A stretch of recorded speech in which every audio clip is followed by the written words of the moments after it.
You're listening to the Devil Dog Talk Show. This show contains explicit material and is recommended for ages 18 and older for mature audiences only. But hey, it's the internet. Hey everybody, welcome to the Devil Doc Talk Show. Today we have Bishop Foreman, the People's Bishop, and we're going to be talking about, well, him, and we're introducing him to the community and to the audience. And I was just overwhelmed by the level of not just professional knowledge, but experience that Bishop has. And so I'm going to turn it over to him. Thank you for being on the show today, Bishop Foreman. Super excited to be with you. I think this is going to be a really fun conversation. I love good conversation. Just let me say this before I forget. Big salute to you for doing what you do.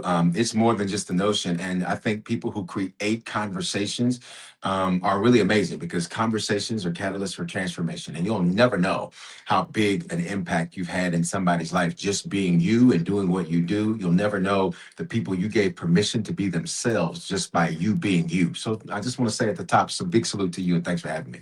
Well, thank you. I really appreciate it. It's I the really truth. do. Yeah. Yeah, No, it's the truth. But taking that leadership quality, that I've been reading about all the past week or weeks that we set up the show, I'm like, I really appreciate that because you're right. Conversations there are the catalyst to change. So that's something you have a rich history of and a wonderful experience in. How did you get started? I want to say not just in the leadership realm, but I want to say in the spiritual or religious realm. Yeah, you know what? So the joke is I came out of my mom's room with a Bible and a briefcase in my hand. Like that's the joke. Like I was just a different kid. I had like this affinity towards spirituality that was really unique because nobody else in my family did. Nobody else in my family was a pastor, a bishop was a pastor to pastors. Nobody else had ever done any of those types of things. And then I had this affinity towards success and business and entrepreneurship. And while there were many in my family that, had dabbled into it, none that really got into it at the level that I did and created, some of the businesses that I did. And so it was really just this unique combination that I think everybody's got it. That was just mine. Mine was spirituality and success. Everybody else has got it. Maybe it's funny and, creative, or maybe it's this and that. Everybody's got your own difference. And I think what I had to learn is not to demonize my difference, not to look at it like, what's wrong with you? Instead of looking at it as this is where your sweet sauce is. Like this is your $1,000 dressing on your Big Mac. Like, you know what I mean? Like this is your secret sauce. And that's just been my secret sauce. I think everybody's got it. You just have to figure out what it is and not be tempted to duplicate what you see somebody else do or be somebody else be. And so that's just really what I've been doing since I was a kid. I was born in Denver, raised in Memphis. So, coming up in Memphis, the community there, was one of the inner city communities that, immediately post slavery in America, it was a huge bustling area, very financially prosperous area for particularly Blacks, African Americans. And as happens with many of those areas, it went through, systematic and systemic, changes that created an area that wasn't the best area to grow up in. So I saw some crazy stuff coming up as a kid. And I just looked at that. And sometimes I think the gift we're given is the gift of what not to do, who not to be, what not to do, those types of things. And so I looked at that.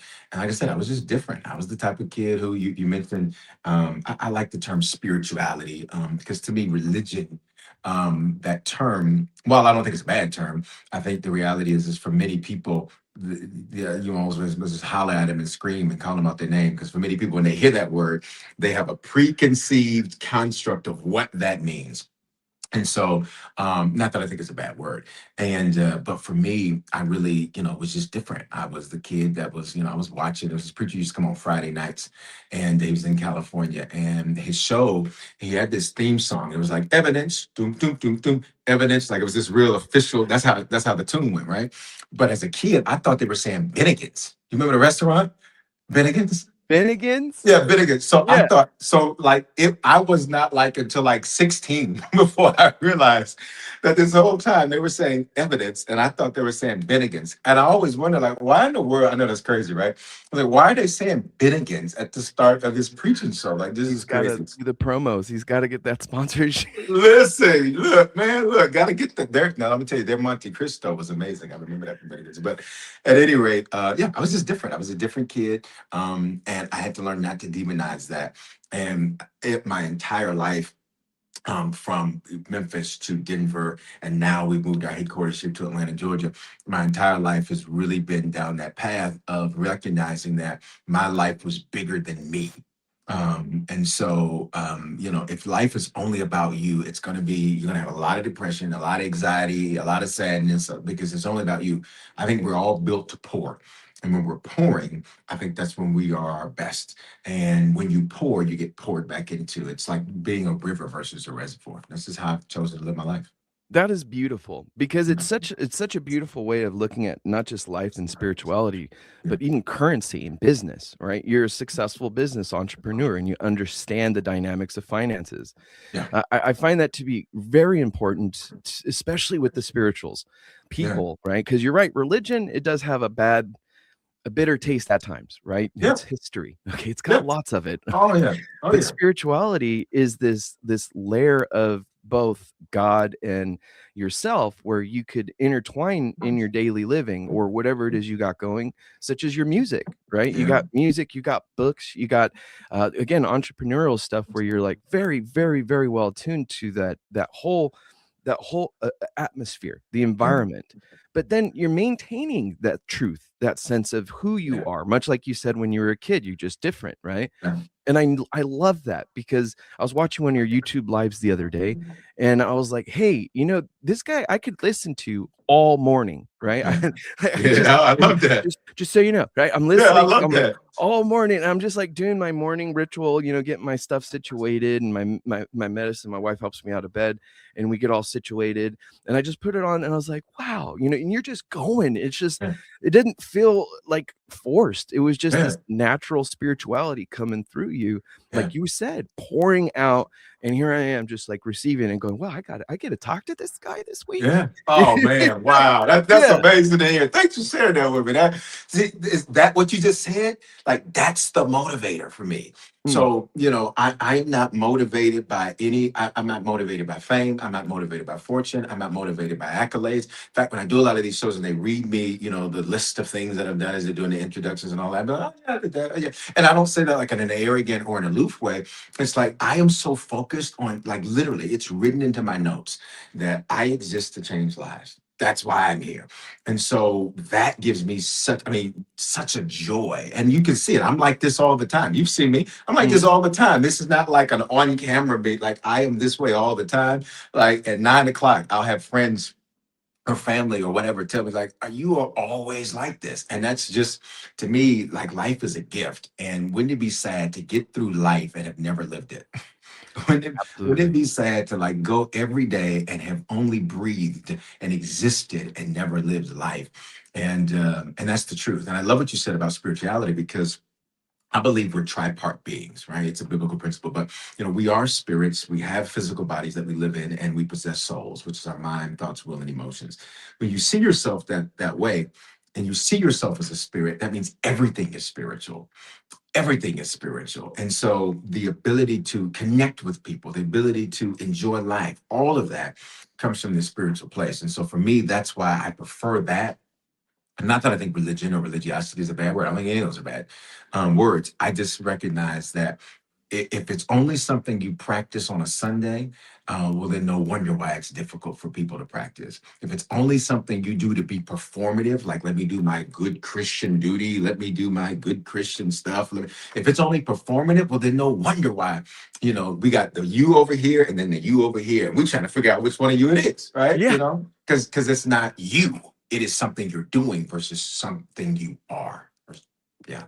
You nailed it. Like for me personally, that word performative, I've been saying it for quite some months in a lot of different aspects, not just in in the spiritual aspect or life, but in the integrity and accountability aspect towards just right now in the United States of America, right? It's a tumultuous time. It's a boiling point once again. Yeah. I think these happen every so often, but they seem to be kind of turning up. And this is all in the Bible, whichever one you want to read, right? Yeah.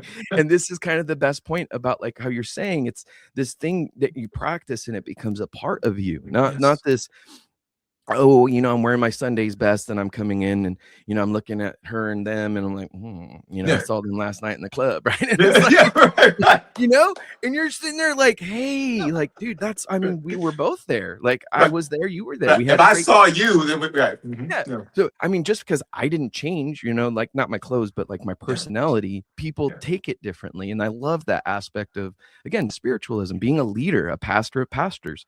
Yeah. I had to look up what the word bishop meant. Yeah. Yeah. Yeah. Yeah. Yeah. And then Yeah. I read your press kit and it says it right there for me. And I'm like, well, I didn't need to Google that. That's okay. It's all right to trust but verify. It's good. No, it's good Yeah. because when I'm learning new things, it takes me repetition, right? So just Too. like spirituality, if you're not practicing it, if you're not putting in Yeah. or applying it, practice is one thing, but applying it, Yeah. that's where that grace happens. That's when you Yeah. start pouring and your cup fills up and things are Yep. going good, or sometimes things get worse before they get good. Yeah. But that spiritualism and drive, how do you center yourself, let's say That's- through these difficult times, right? Yeah. You brought up a very good point. Atlanta's going through changes. They have been. The Black community goes through changes, and that's just been life for the Black community. Yeah. How do you, as a person that is a leader of leaders, a bishop, a pastor of pastors, a bishop, how do you help your congregation, your people, find that messaging, or the consistency to follow? You know what? I think the first thing is being it. Back to that whole concept of performative. Like consistency is like my middle name. So, perfect, absolutely not. Consistent, absolutely. And I think, when you say how do you help people to find that, sometimes things are better caught than taught. Sometimes I don't need you to tell me how to do it. I need you to show me how to do it. Be the example.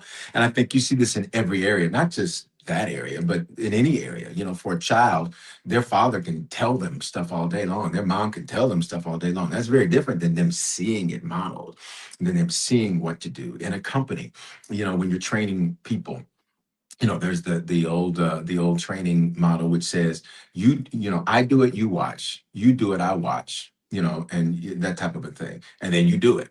And so the whole concept is certain things are better caught than taught. And so as a leader, I strive to do that. So I don't just teach it so that it's just this wonderful thing that I'm on some high horse, you need to do this, you need to do this, you need to do this. It is let me do my best to model it. Let me do my best to show consistency. Let me do my best to show what it looks like to navigate through difficulties and remain consistent. And I think that's something that and especially in culture today, we lack, because just look at it even from a social media standpoint. The algorithm's constantly changing, which means people have to constantly change, which means people are not used to being consistent to anything. Mm-hmm. It's a reprogramming of our mindset. So the whole goal is now I got to change to be this. I got to dress like this. I got to say this. I got to do this. I got to use this clickbait. I got to do all these things. And I understand it is what it is. You got to do what you got to do. But that's subconsciously programming us to believe that that's life. So this is why you see so many inconsistent people. You see divorce rates going up. You see just inconsistency across the board going up. And what does that tell us? That there is a general lack of the belief that consistency is rewarded. There's a general lack of belief that persistence is rewarded, which is why somebody will try something one day, it doesn't work. Oh, I'm done. I'm not supposed to do that. Are you joking?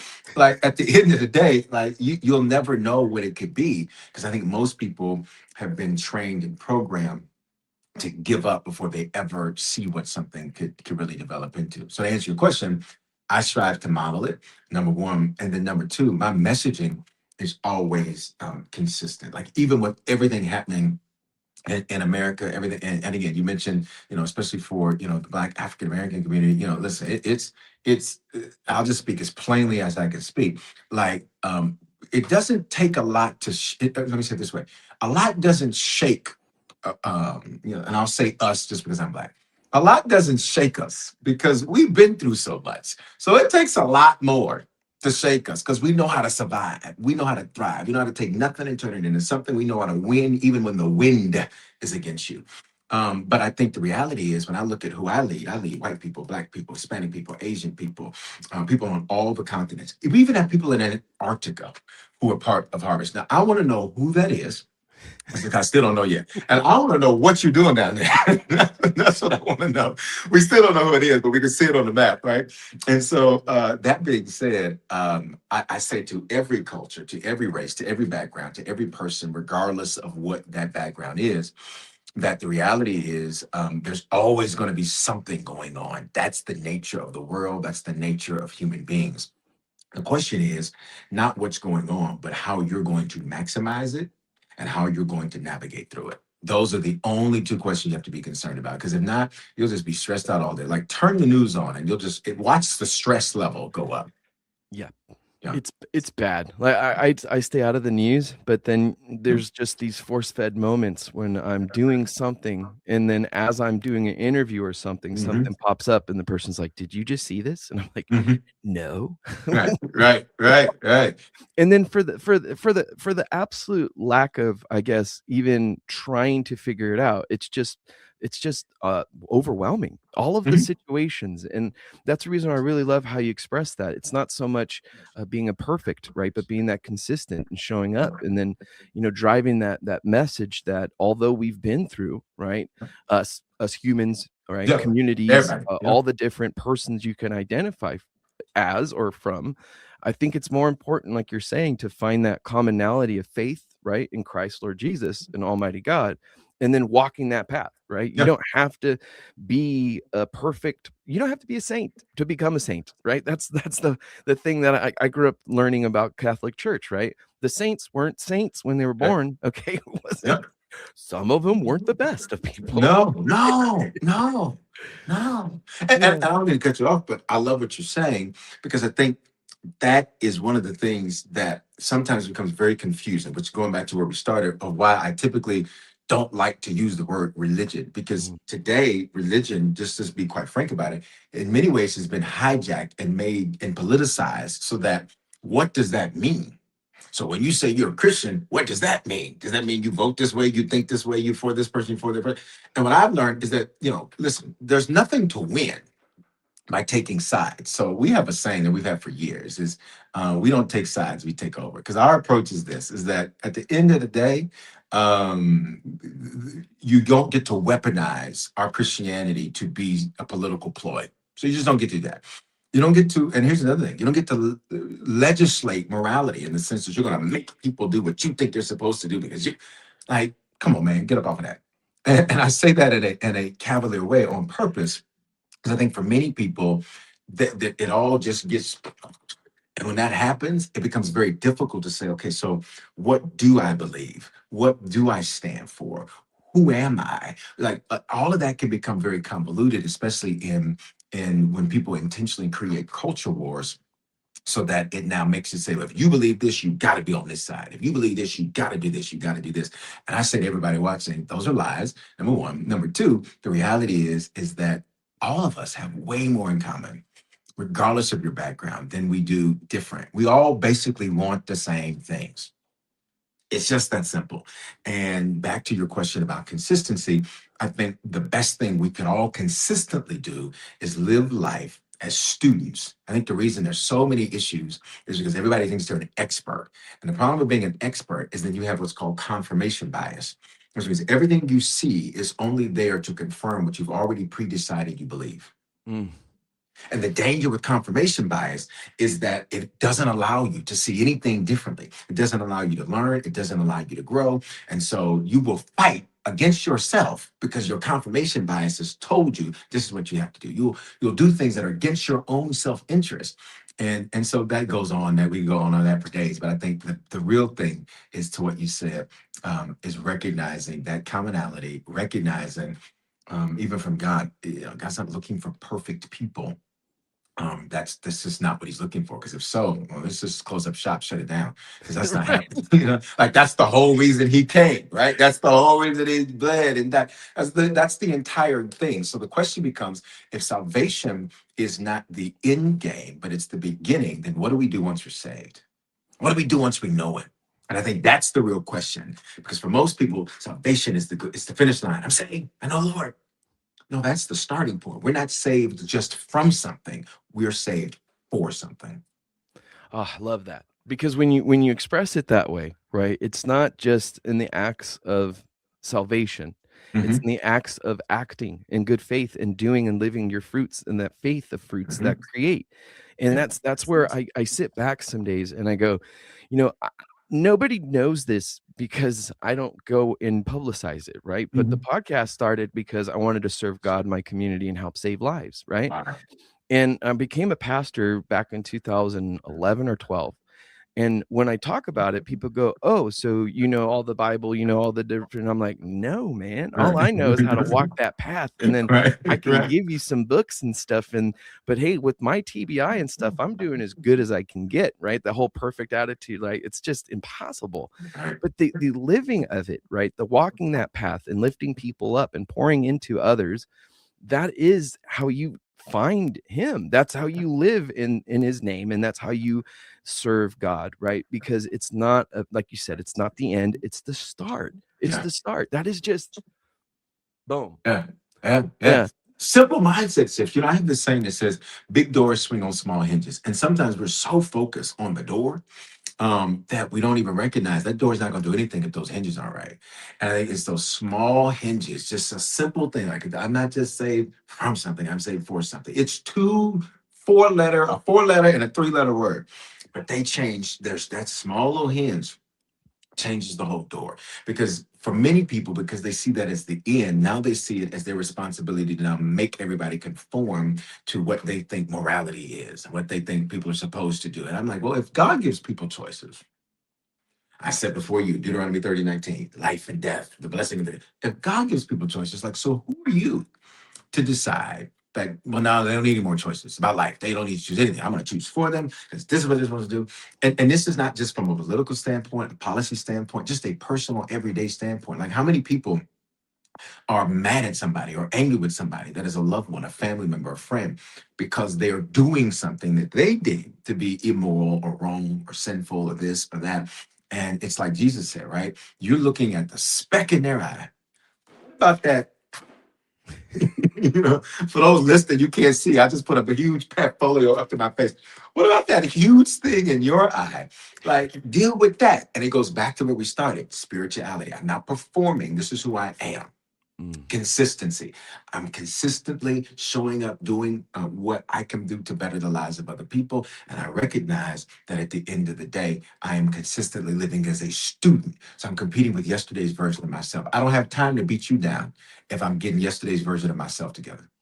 That's amazing, right? That to me is not just the gospel, it's the testimony, it's the end all be all. Show up, be better than yourself the day you were yesterday, but understand that the day today might not go even better, right? But Right. So you true. gotta have the attitude, and no Yeah. matter what it is, this is the reason why I want to kind of talk about the Harvest Yes. Institute. Did I get Yeah. that right? Okay. Yeah. We got a few things. We got Harvest Bible College. We got Harvest Church. We got Harvest Leadership. We got a few things. We can hit any of them. Absolutely. What is that leadership course? Because you kind of explaining the way the philosophy, right? Yeah. The approach of, don't judge or lest thou be judged, just serve and, that's how you got to do it.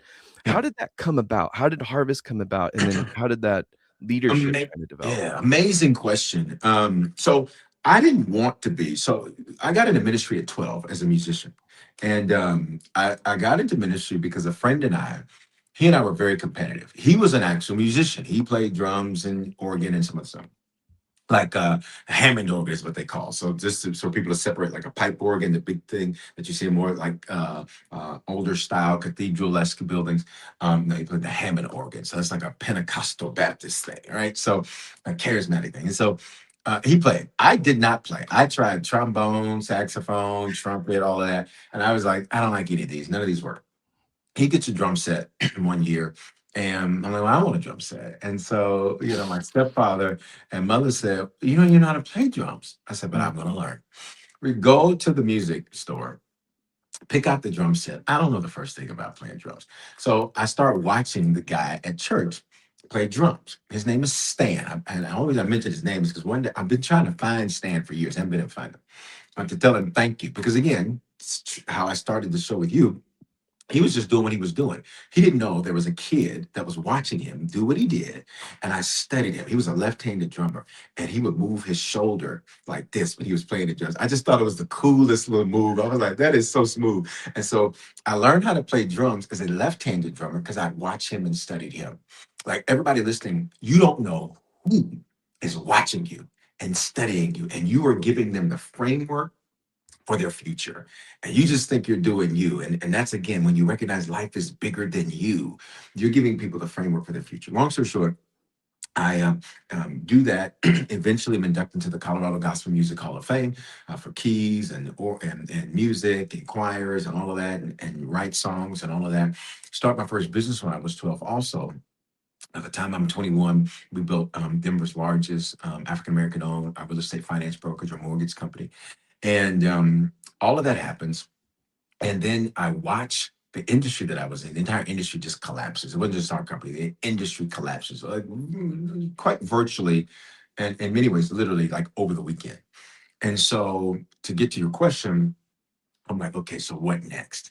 And I knew that I would eventually start a church, but I just didn't think I'd do it when I did it. I thought it would be something later on down the road. Like I'll do this later on down the road, but like, let me, I'm doing so great in business. I'm doing so great in these other things. Like, that's not something I want to do right now. Well, God had a different plan. We get started. We start from scratch with nothing. It's called a parachute church plan. So it's basically you just start and you literally start with nothing. And that's what we did. And it's one of those things where when I look back, I was like, God, why didn't you have me to start this when I was at like the zenith of our business success? Like it's an inversion. And you want me to do this when we're in a valley. Like, why did you not have me to do this when I was at a mountaintop? And I really believe that that was necessary for me to really surrender and to do it, because the truth is had business continued to be successful, I would not have done it. That's just the fact. Because I would have said, but business is doing too good. And it's not that I wasn't chasing money, because the reality is I was the biggest giver, and I was a giver then, I'm a giver now. So it's not because I was chasing money. I liked winning. I liked building things. I liked seeing success. And I was hiring a lot of people and helping them to create a whole new life they didn't even know was available. So when I'd open a new office, I would, obviously people needed skill, but I would go after people who, were often marginalized, overlooked, and we would go after them and give them opportunities. So I liked the whole ecosystem of help. Again, back to what's in my notes. I exist to change lives. So I loved seeing that. I loved seeing somebody go from catching the bus to now, they're able to move in a whole new way of life. Like that was intriguing to me, exciting to me. And we eventually plant the church, and we start. With the first week we start on Saturday nights. First week, like 100 people show up. And that's because we had every dancer, every every poet, every singer. I mean, like everybody that did anything we could get, we stacked that service. The next week, there were like 7 people in church. I preached to those 7 people like they were like 7,000. Now I'm going to keep it real with you and your audience. I still didn't really want to do it. I was doing it, but I didn't really want to do it. I was like, okay, I'm going to do this until I have another exit. Right? Like, this is not, I don't want to do this. Like, God, I want to do something else. This is not something I want to do, because I know the price that you pay. A lot of times people, especially on social media, when you look at pastors, there's a lot of negative narratives. But the reality is that's a few people. The majority of pastors deal with a lot of stress, a lot of pressure, are constantly, and this, are constantly held to a standard by their people that their people don't hold themselves to, are constantly expected to be perfect, are constant, all of that. So pastors, doctors, and lawyers have the highest occurrences of suicide, drug abuse, and alcoholism. Think about that. 3 roles who their entire thing is to help people. Yeah. Like literally, in many ways, like don't like their own lives. I mean, I was like, this is crazy. I was like, I don't want to do this. That's something I want to do. I was like, I'll be a number 2 and like help somebody else do it. But I didn't have a desire to do that. Let me tell you how much I didn't want to do it. There would be times. You familiar with Medea, the character, Tyler Perry character? Yeah. Okay. Very, So very there would well. be, okay, got it. So there would be Saturday nights where I was like, we're going to do something different, right? And so we open the service, we do praise and worship, we do all of that. And then I said, for today's message, we're watching Medea. I love it. So we put Medea up on the screen. we'd watch Medea, and that was church. And we were like, that's church today. Thanks, everybody. And you know, at the time I was like, yeah, this is so different. In hindsight, I was like, that was just nuts. That was crazy to do. But that's how much I did not want to do that. And then I simply realized this. The way I tell the story is God basically backs me in a corner and says, you can do whatever you want to do, but this is your only option. And so I surrendered and I said, okay, fine, let's do it. And I thought at that moment that just the floodgates were going to open up and everything was going to happen. I just thought, no. And I love what you mentioned earlier. It didn't happen that way. But over time, we began to see amazing things happen.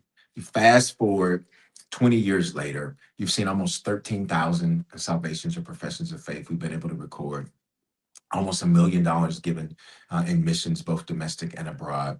Over 250,000 of food given away, and almost 250,000, articles of clothing, all those different things. I may be getting a couple of numbers transposed. It's amazing to see what's happened. 2025, 1,859 decisions are made. At the time we're recording this, we're almost to 100 decisions at the top of a brand new year. And so it's amazing to see what has happened in that time. And it's just one of those things where I like to tell people the truth, because a lot of people sell you the highlight reel. They don't tell you all of the background stuff. And to me, it's like, I don't care about the highlight reel. Tell me where it hurt. Tell me where the pain was. Tell me that you didn't want to do it. That's the stuff that inspires me, because that's the real stuff. No, that's amazing, because I relate to that so much, not just in the spiritual path, but the entertainment, the conversational path, so to Yes. speak. Yes. It's like there's so many expectations that people have, and I go, if I was different, I would say different, different stuff in different times, but I'm not, and that's what I love about how Mhm. you serve, right? It's you Yeah. didn't want to do it, you put on Medea, but you're like, all right, man, I really got to pull my stuff together here. Yeah. Clearly this is the only option, Yep. right? And I noticed that God speaks in this profound way where it's very quiet at first, but then it's undeniable. there's Undeniable. no there's no wiggle room, right? You Yep. could, like you said, you can make the decisions you want, but you're Yep. going to be doing it out of self-destruction, Yep. malice, right? Like you said about the pastors and everybody else, Yep. drinking, drugs, suicide, right? Crazy. Suicide prevention is one of our biggest things that we discuss, Mm. because out of the years that I've been doing the show, the consistent number of suicides per year is between 6,500 and 8,500 a year. Mm. Mm. This is a small town every year. Okay. Mm. So for 13 years, let's just imagine, I'm not going to do the math, but that's a lot of thousands, right? Yeah. And Yeah. when you think about it, you have to really slow it down and go, well, what is that? Why is that the military is doing this at this much rate, right? Yeah. And the percentages for certain roles, like you were saying, pastors, doctors, dentists, certain persons, right?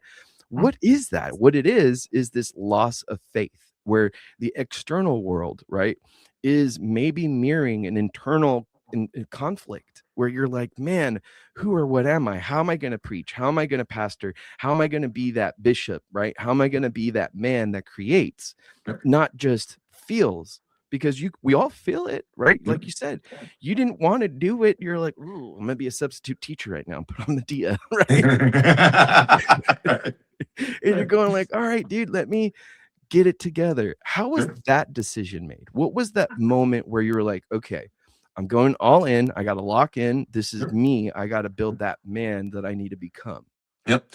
I think it really, I think it really is this. I think it was, once we got started, so it was like May of 2006.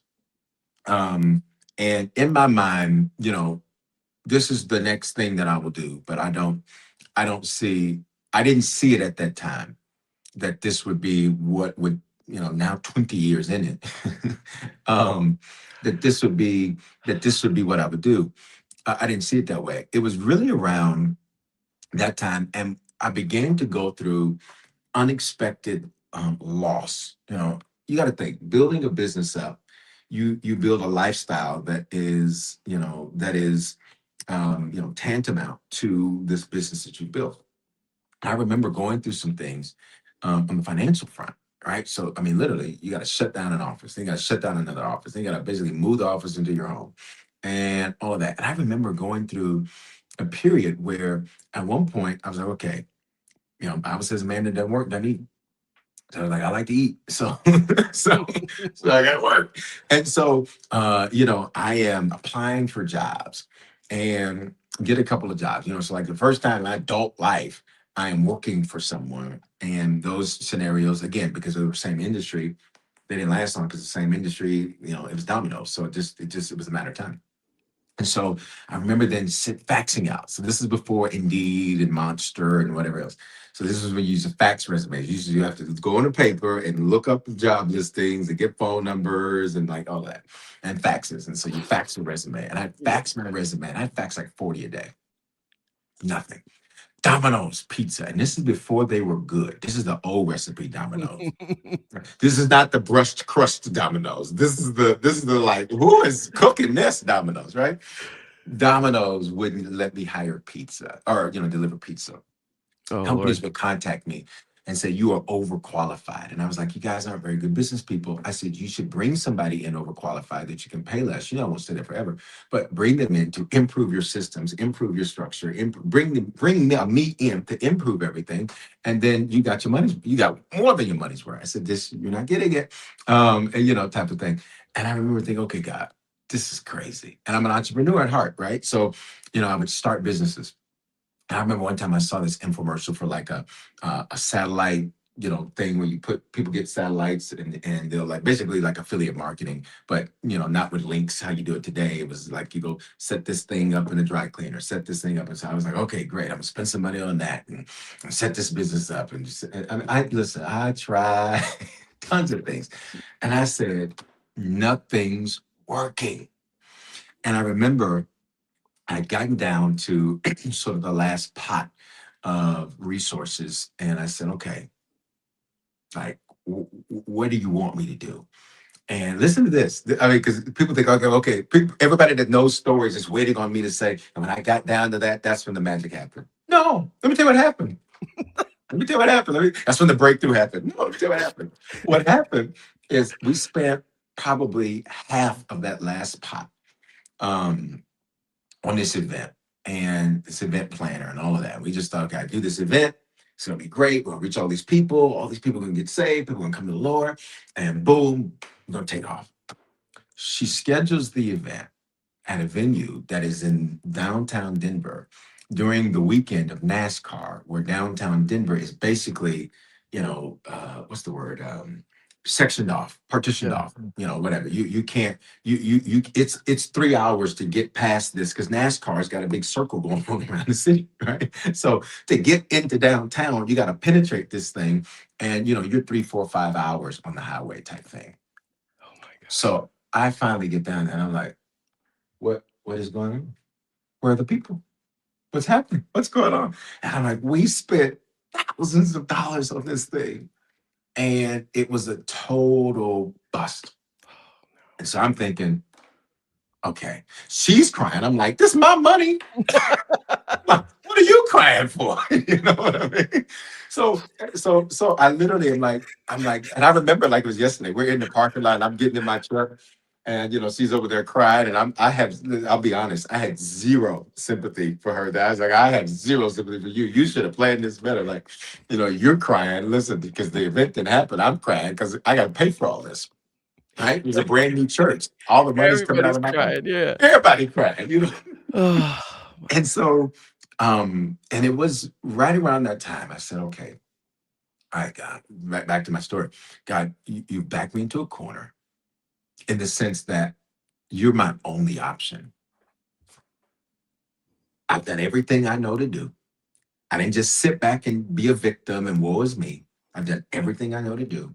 I fought everywhere I know how to fight. I've tried and knocked on every door I know how to knock on. This is the only thing that you've left in front of me. So I said, I'm going to go in all in. I'm going to give it my all. I'm going to be the best at it. And I'm going to do my best to reach people. And it was really that breaking point that happened for me to where I said, okay, clearly you want me to do this because this is the only thing. And sometimes we have to look at life, that life isn't falling apart. It's coming together.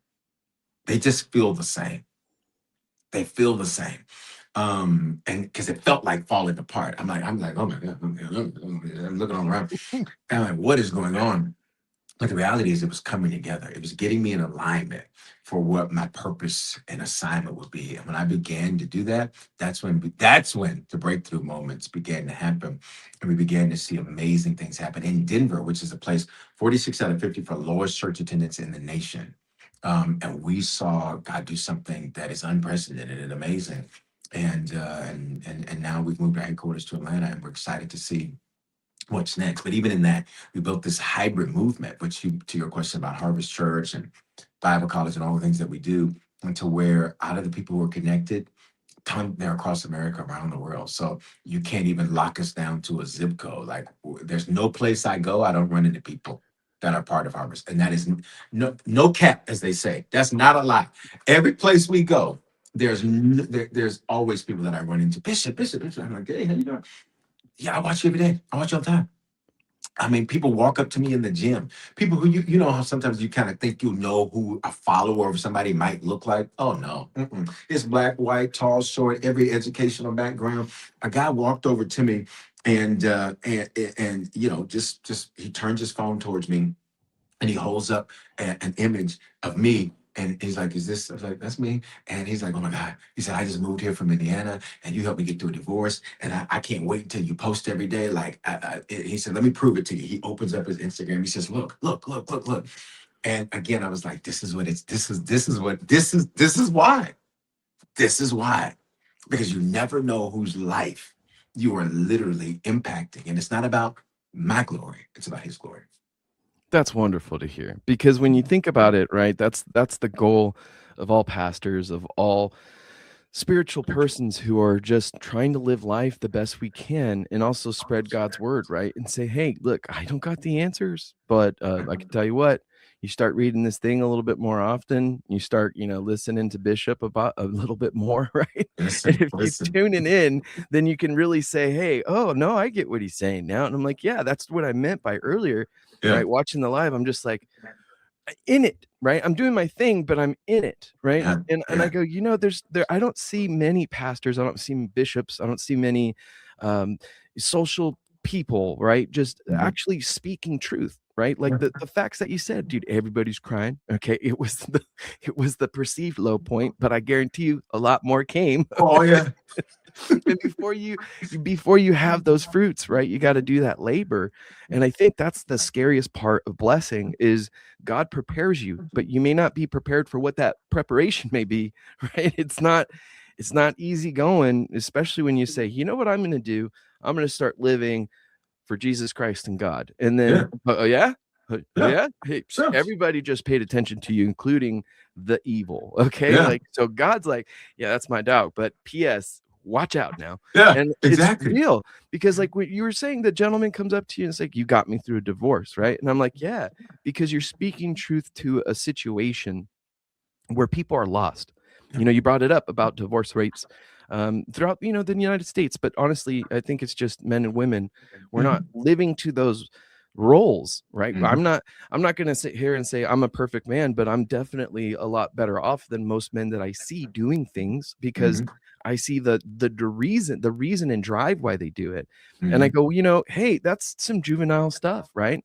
Right before the show, I was reading, I think it's Corinthians 13, without love, the clinging symbol, and all that good stuff, right? And I just open my Bible all day, every day. I keep it right here, right? As soon as I feel a fluster or I start having flashbacks, I have bad flashbacks, right? And I'll sit there and I'll be like, okay, cool, that's nice. Oh, hey, look, Jesus has helped me out, right? Yeah. And it turns into something that this Bible that was given to me by the Gideons as I was deploying, right? It was given to me as a gift, to get me home, not just in the sense of home, right? But in the sense of home, right? And the way that I always refer back to it was Luke 12:22. Don't worry about your life, right? And then I stopped, because every time I try to read more, it just is more profound. But that realization when I came home in 2006, so that's really great that you brought up 2006, right? May. And I'm like, yeah, June, we had a horrible event during our deployment. And I turned to God for the rest of the deployment in ways that I never thought I knew how to, right? And I would go to the church. It was called the the Soul Train. Okay. Wow. Yes. So in Al Qaim, Iraq, right, it was a train station, and in the train station they still had carts up, so they were like train carts, right? They modified a train cart to be essentially a church, right? Eventually, during that deployment, we did build up a little wooden shack church that was beautiful, well, to us, because we Right. knew what it meant to build that there. Right. And it was such a beautiful time, because as things occur, as they do in war, we realized that the men that always came to church, right, and the ones that walked around and checked on their dudes and reminded them about Sunday service, or even the evening service or memorial services, or everything that we had going on, you saw the best in people, right? And I saw the best in people that we were going through in a time that was just the worst, right? And you're losing friends and brothers and sisters in ways that you should never be a witness to. But the worst part is that war doesn't discriminate. It's very, very much so just an open field, that when something happens, it really hurts to see or say that, yes, collateral damage occurs, because that is the consequence of our actions. Okay. We like in anger, like people use anger and be like, well, I'm not too angry. Well, yeah, but even a bullet going in a direction is very bad. Okay. Right. Drive-throughs, drive-bys, right? Yeah. All the different stuff that happens. I was telling my kids, when I was younger, we would hear about stories. My mom grew up in all throughout Tracy, but her family was in South Central LA, I want to say, on the other side. And my mom would always bring up, stories about, different things that happened in her life. And one of them were, hey, the kid was just sitting there, playing inside the house, right? Gone. Why? Because somebody's getting angry and doing something stupid. So I see that as a correlation of both what we do on scale as a nation, and then what we do as people on a micro level. And I go, what would stop that is men looking and turning to bishops like you to say, hey, I have this emotion, I have this hurt, I have this pain, whether it be a divorce, whether it be entrepreneurial failure, or what you could see it as is a progress note. That didn't work. Okay. Data's in. All right, here we go. And instead of just using our words in violence, or art in violence, right, or this emotional expression in literature, you write books. I mean, I'm like, come on, dude, you're showing people how to take not just pain but failure, and going, all right, this is what I'm going to do with it through God, and I'm going to do it in the sense of being that leader, being that student leader that's leading, that servant leader that's leading. Now, that's the reason why I love, really, I love this show so much so far, because it goes back to the same emotions that how I found God, right? It wasn't, I would always seek God. My, dad gave me the book of catechism and my Bible when I was a kid, but I didn't understand it until really when we were in Iraq, and I didn't pursue it in the same way until really things started going really south, right? And through it all, even coming home and going through homelessness and all the horrible stuff that, veterans go through, what I learned was, as soon as I open my Bible, I'm good, right? Because I'm not living this life for me or my emotions, or for me to express them in a negative way. It's to say, hey, like, I have two boys, right? I have two young boys. I'm here to say, hey, I don't have the answers. This does. And if you meditate on it, if you pray about it, if you become spiritual in your practice, not just in your identity, you won't fail. And even though you feel, like you said, even though you feel like everybody's crying, right? NASCAR, I'm just saying, like, one person couldn't just, nobody knew about NASCAR that day, right? In Denver, you're right. It's horrible when something goes on. I was there for the Cannabis Cup in 2015. It was horrible getting so you see it. Yeah, you see it. Yeah, and it's a beautiful town, a horrible layout. Like, just the way that things kind of come in. That's put together so well, Yeah, it's just really, really bad. Like, San Diego's got its problems. It's got some of a flow. LA is got its problems, but it's worked on its flow. This was like, hey, we grew up as a town, but we didn't build out our infrastructure. And I was like, yeah, that's typical. That's typical. So in Denver, when you guys started reaching out to and building your congregation, right? What was the primary resource that you guys used to connect with people? Was it the door knocking? Was it the phones? Was the faxes? Yeah. No, you know what? I love that question. Because really it was a combination of lots of things. So one, we got into the streaming when streaming was like still very expensive to do. Of course, not everybody can stream pretty inexpensively, or free in some instances. Back then, it was like $2,500 a month to get this big, huge computer that was your transcoding computer that it hooked up to it was all of this extra stuff. But I knew we had to do something to reach beyond just the traditional ways. And so I wasn't a big fan of direct mail because I just didn't think a lot of people check their mail. I think now even fewer people check their mail. Like you have people going once a week, twice a week, that type of a thing. And so I wasn't a big fan of that. And we tried it. So we really got into streaming. Secondly, we would do this thing on Saturdays called Take the City. And one Saturday a month, that's literally what we would do. We'd meet, we'd go, not. And the goal wasn't getting, salvation. The goal was invitation. Because sometimes you're doing too much. Like there's a process. Somebody's got a plant, somebody's got to water, that God brings the increase. Right. So if you're trying to plant, water, increase all in the same moment, what often happens is it just becomes an exercise in futility. And remember, 46 out of 50 for lowest church attendance in the nation. So a lot of what you're getting isn't, oh, okay, cool. Me and my family have been looking for a church. You've been thinking about, They're like, church, what are you talking about? Jesus. Is that Jesus's cousin? Like, is that, like, it's just, it's a total disconnect culturally, which is one of the best things that could have ever happened because it taught me how to reach unchurched and de-churched people. Unchurched people have never been in church. De-churched people were in church had fallen away. It taught me how to do it, which is why if you look at my social media, you don't see me in a collar. You don't see me, and not that there's anything wrong with that. I have all of that. It's right over here. You don't see me in a collar. You don't see me in robes. You don't see me in a suit and tie as much anymore either. You're right, and I love that. Like I love a good suit and tie. You don't see me that because I recognize the people I'm speaking to. That is not where they live, and Paul said it like this: I became all things to all men. Watch this line, that I might win some, which means everybody's not going to hear me. But what I have to do is do my best to deconstruct it in a way that people can get it and it's palatable. Because I love what you said earlier about understanding. That's why I do it the way I do it. Stuff is on the screen. I walk it down. I break it down. I go verse by verse, whatever it takes. Because to me, understanding is important. People getting it is important. So we would go, we'd knock, we'd invite. We did streaming when streaming was brand new. I did a lot of TV stuff back in that time because traditional TV was still a very a very applicable thing to do. We did a lot of that, and a lot of it was just teaching people how to invite people. Because a lot of people, again, if you don't teach them how to do that, it becomes, well, this is my personal relationship. This is my, well, but again, it's got to be something bigger than just me, mine, I. Got to be something than us four and no more. I'm flabbergasted, right? Because when you say it that way, the me and mine mentality, right?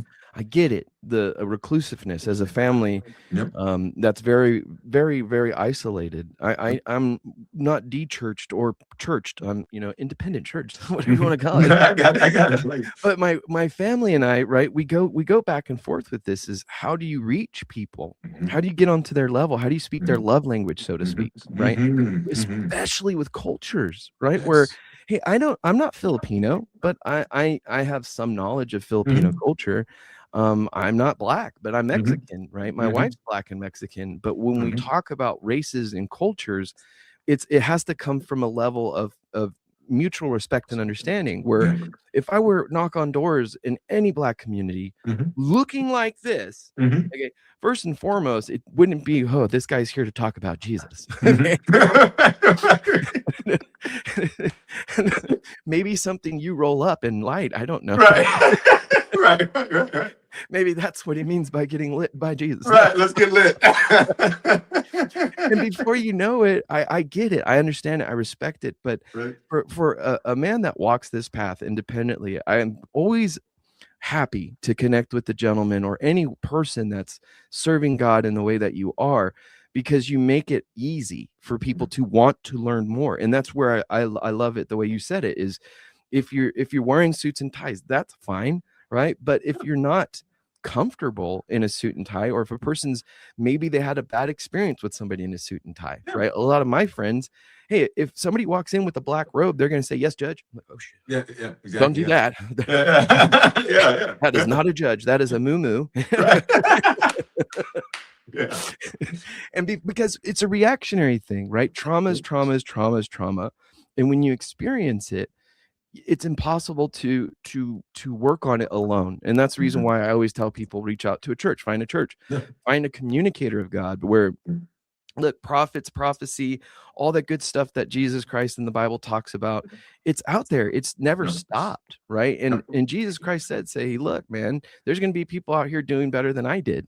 You just got to be looking, right? And I'll be back. And that's pretty much, that was the promise. So I'm like, hey, I believe in it truthfully, because when I went through, again, just recently, more and more stuff where I'm just like, hey, this makes me want to stop. This makes me want to quit. I don't know if I'm doing it the right way. I'm not doing it good. I don't know.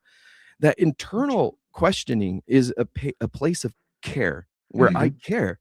I profoundly care, because what I'm looking to do is save lives. Like you said, change lives, but in God, with what I have and the way that I know how to do it. So it's a scary place, this world, but at the same time, I find it humbling, and I find it just an absolute blessing to, be able to share with our audience, a gentleman like yourself in a church like the Harvest. And of course, I want to ask you a few more questions about the books, and how do we connect with yourself in your church and like get engaged? Yeah, well, thank you so much. And let me just say thank you too for recognizing the need for voices. And the reason I say that is because we live in a culture that likes to decentralize. So the thought of anybody telling me anything, I don't want nobody telling me nothing about nothing. Yet those are the same people who are listening to everybody telling them something about something. And so I think it's important to understand, because that's literally, tons of scriptures, but one that comes to mind right away is Jeremiah 3:15. And I will give you shepherds, pastors after my own heart, who will feed you with knowledge and understanding. Knowledge is what to do. Understanding is why to do it. That's wisdom. That's knowledge. Like that's his system. That's the system that was set up. And if you can if you can have distrust in the system that's been set up, and that's not to say that, you just blindly follow everything everybody says. Like, so I said, trust and verify. That's one of the big things I'm about too. I'm going to give you scripture to back up what I'm saying. I'm not just going to say a bunch of stuff and say, well, this is what I think and this is what I feel. I woke up in the middle of the night and I was walking on the cold ice and this is what came to my mind. But I'm going to back it up. But thank you for saying that, because I think that's something that is often overlooked, and it makes it so difficult for people because they're trying to basically do surgery on themselves with no experience. Like, well, I just think it means this. Like, you just got your scalpel, just chopping stuff up, and you don't know what you're doing. Like, shouldn't somebody be helping me with this? Is this how we do it? Yeah, No, that's exactly.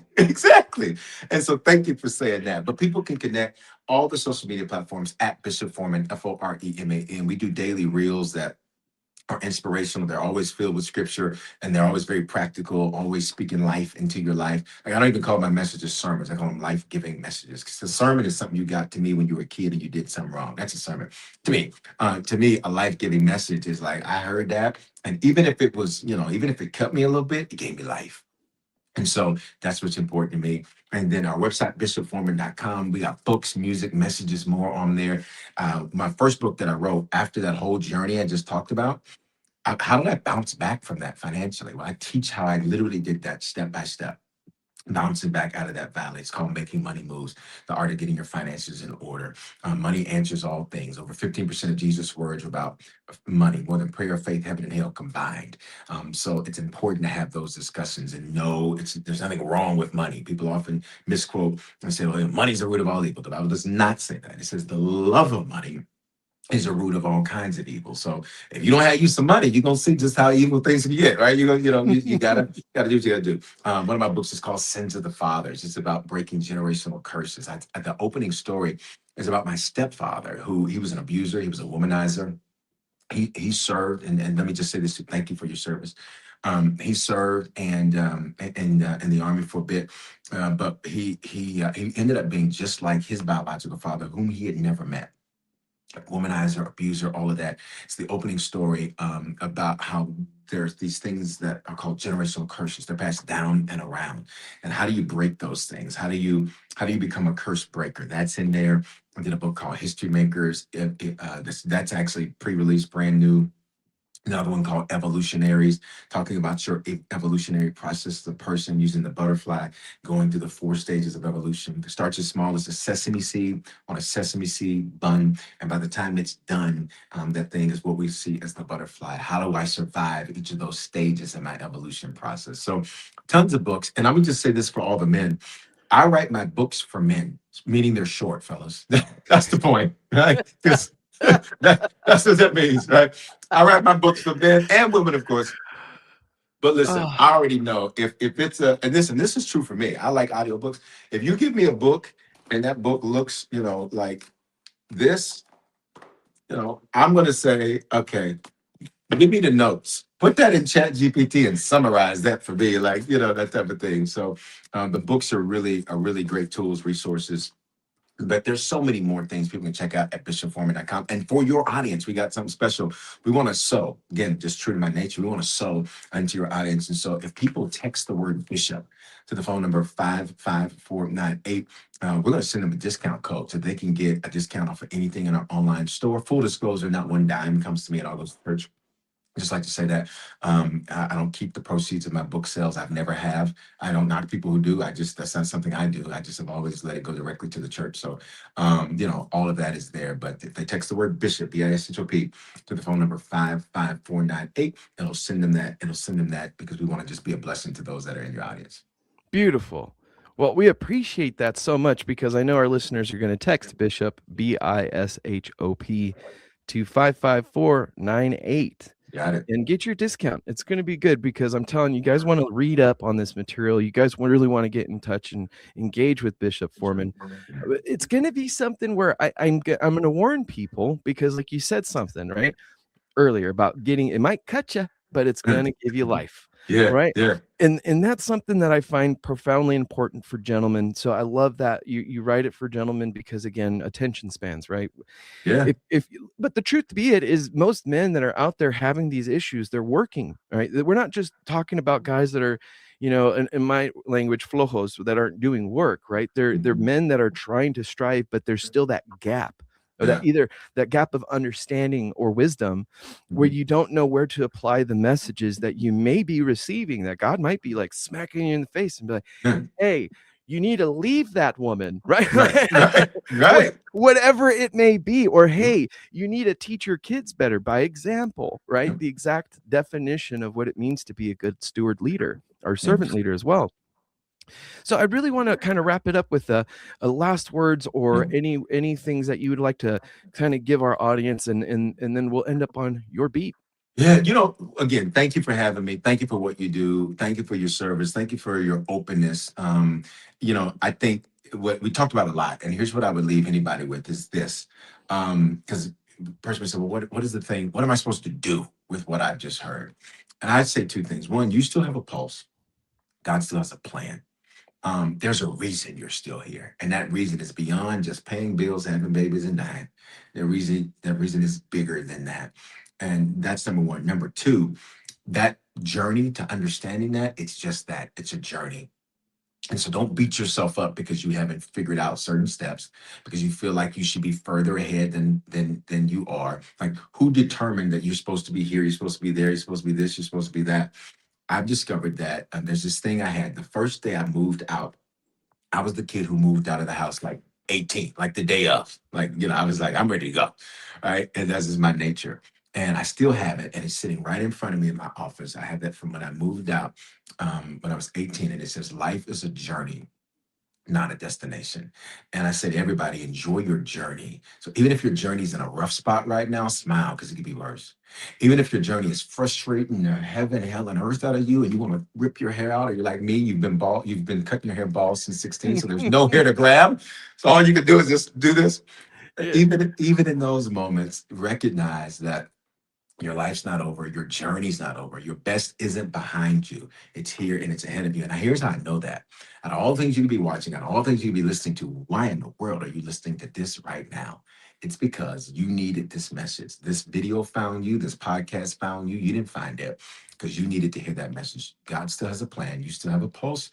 And your journey, wherever it's at right now, enjoy it because it only gets better from here.